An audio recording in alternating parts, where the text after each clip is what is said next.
Saviors, welcome back to the Preaching Humanist with David Oliverio. That is I. There remains a fence that divides two worldviews. On this side of the fence, we have the supernaturalism, we have spiritualism, we have religion, people that continue to adhere to the realm of the supernatural. And on the other side of the fence, where those of us who identify as atheists, agnostics, secular humanists, those that do not have any belief in the supernatural, in gods and angels and spirits, a naturalistic world. That fence divides these two worldviews. Now, what is on the other side of the fence? We don't hear about this very often. What's on this side of the fence of unbelief? Now, Christians have been told for centuries that it is a barren and a wasteful land on this side of the fence. There is no love over there. You're incapable of happiness. It's a dry and a thirsty land. Without God, there's hopelessness, no meaning, no purpose, no fulfillment in life. Only on this side of the fence can you find these things. Well, that's not my message. My message is, through the years, what is on the other side of the fence? I'll be glad to tell you. I'll be glad to give you a tour, if you will, on what's on the other side of the fence. Now, there are some believers who do question their faith. They do have doubts. They come to that fence. I meet them all the time. Many of them. And they want to peek over to see if what they have been told from their preachers, reading from the Bible, is it really that barren over there? Can you have a good, moral, ethical, happy life on that side of the fence? What's on the other side? We, in secular humanism, have a soft landing zone for people who climb over the fence. You don't have to fall into nihilism or an emptiness like you're told over here. It's a life on this side of the fence.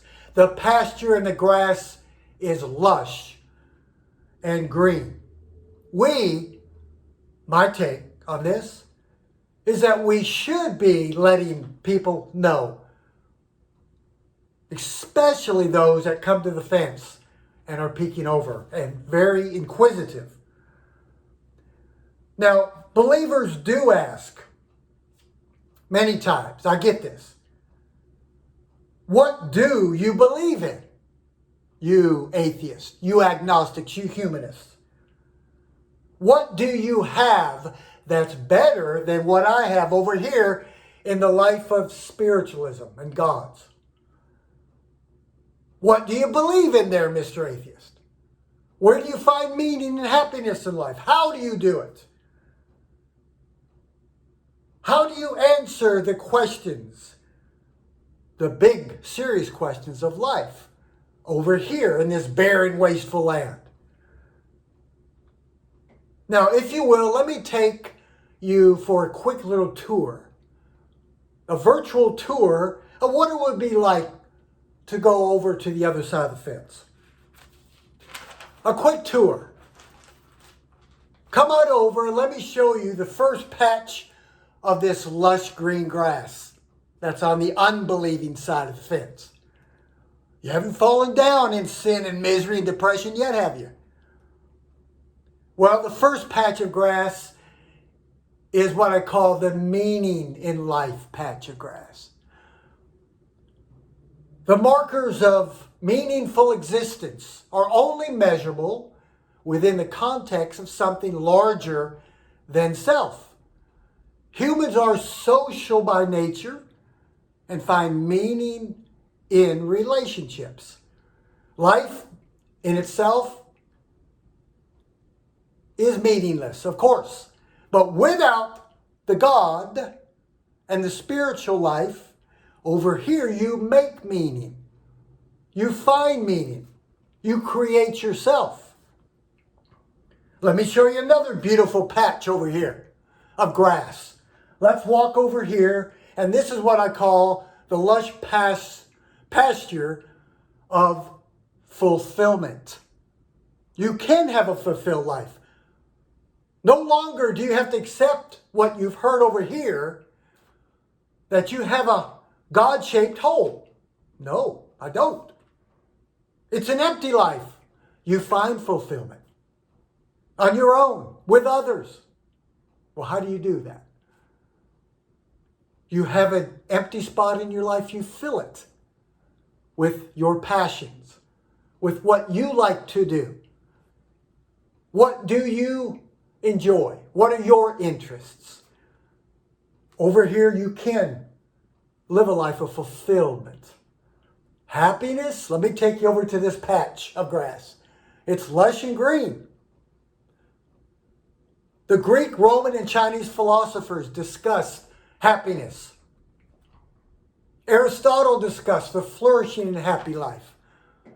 The contemporary humanists, all the way up till now, and philosophers have discussed the number one desire and goal in humanity, besides survival, is happiness, fulfilled life. Benefiting others, helping others will maximize individual happiness. There are ways, many, many ways, to have a life of happiness and joy. On this side of the fence, let's take you to another patch. What's this over here? Ethics and morals. An ethical life, a moral life. Lush and green. We have ethical values. I discuss this often in my show. There are plenty of books, there are plenty of information out there of how you find ethics and morals as an unbeliever. Number one, it's innate in us. We have it as a social animal. Then we have these larger primate brains. We can progress using reason to find out what's best for all, the betterment of all. What about this patch of green over here? The flourishing of life. Not only based on logic, reason, science, all the good stuff that we promote over here, but also the full human experience. More than just science and reason. Also, the humanities, poetry, literature, world history, music, classical music, any kind you like. What makes you happy? What makes you tick? As long as it doesn't bring harm to someone else. We can have a fulfilled, flourishing, well-balanced life. What about this patch of grass over here? Let me lead you over here. Here's the patch of community. You hear those voices over here? Those are people waving at you, saying, come on over. We have the same thing you had over here, because we're all human. We have communities. We're social by nature. Caring, sharing, and altruism, another patch of green, lush grass. Caring, sharing for others, and altruism. Selflessness as well. Not only selfishness, as we've been told over here. Oh no, we have both. We are selfish by nature. We're also selfless. This side of the fence, folks, green, lush grass. Now, Christianity does not own these characteristics, these traits, these virtues that I just mentioned. I used to preach it. Only through this belief system can you obtain these beautiful virtues. Folks, these are common throughout humanity. These are genetically intrinsic traits in humans. And here's one more thing as I close.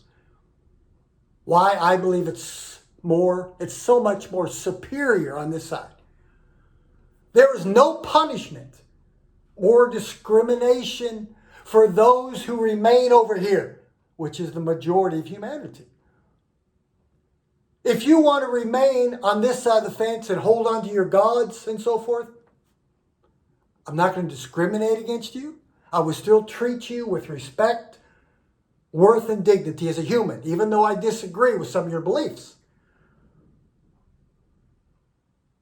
And there's no punishment. Now over here, there's punishment, especially in Christianity. He that believeth not is cursed and damned. And I read Paul's writings in the first or second epistle of Thessalonians. For he, Jesus, shall return in the clouds of glory to execute love to everybody. He's going to come back on his horse with his mighty angels to blow kisses, flowers, rainbows, marshmallows, and bunnies to everybody. He's love? No. It says clearly, he comes back to do what? To execute retribution, payback, and revenge upon those who do not know him, those on this side of the fence. We don't do that over here. We love humanity. No discrimination. There's no punishment for you if you should decide to stay over here. Can't beat it, folks. So there you have it. Is the grass green over here? I say it is. Can it be greener? Can you have a good life? It's up to you. It's all there. All right, so thank you so much for watching The Preaching Humanist. And remember to let the light and the compassion of secular humanism shine. Have a wonderful day.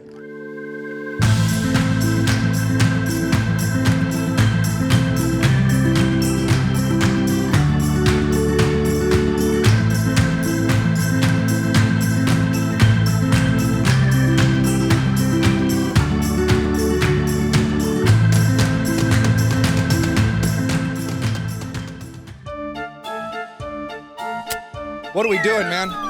What are we doing? No, you're done.